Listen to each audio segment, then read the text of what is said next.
Understanding the difference between timbre and tone. Timbre is the sonic signature or fingerprint of an instrument. It's essentially its voice. On an electric instrument like the guitar or bass, it's mainly defined by the type, architecture, placement, and number of pickups. So to continue with the voice analogy, let's use two very different voices as sort of a binary comparison, Arnold Schwarzenegger and Danny DeVito. If Arnold Schwarzenegger and Danny DeVito were to sing a note, in fact, if they were to sing the same exact note, you'd be able to tell which one's Arnold and which one's Danny. That's because the timbre of their voices differ. The difference in timbre is how you can tell a piano playing a middle C from an electric guitar playing a middle C. Now on the tone side of things, no amount of equalization or sculpting is going to make Danny singing that note sound like Arnold singing that note. That's because of a series of things called formants, which you can see on a spectrograph. All non-synthetic sounds basically feature a different ratio of formants and harmonics to each other, and that combined with the addition of things like attack, whether or not there's vibrato in the sound, how quickly it decays, basically inform your brain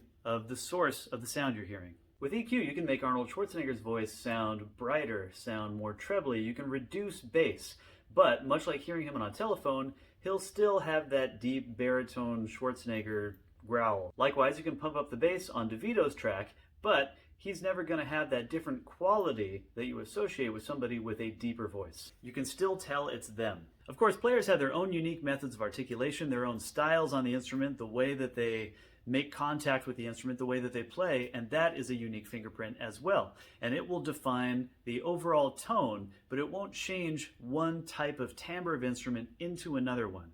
No player is going to make a Music Man Stingray sound exactly like a precision bass because of the type of difference in timbre of those two voices, which is defined largely by the type of pickup that's being used in either case, how many coils are sensing the string, where the pickup is located, what the pickup is made out of, what the magnet structure is, all that stuff.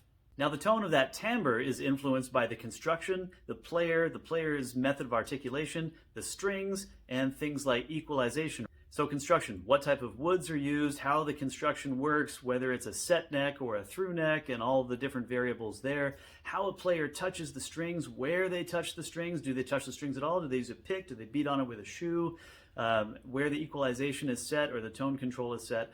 All of those things conspire to inform the tone of the type of voice you're hearing. Now, all of those items that inform the tone are definitely important. They have a massive influence on the overall sound that a listener hears. They shouldn't be minimized or marginalized. However, there's no way that you're going to change the timbre, the original voice of the instrument, so significantly that you can mistake it for a different kind of instrument, at least without synthesis. So when you hear things like woods matter, woods don't matter, it's all in the player's hands, it's all in the amplification, it's all in the signal chain, no one's really wrong. It's a culmination of all of those things that you're hearing, but it's important to be able to understand what is defining the overall speaking voice and what's modifying that speaking voice.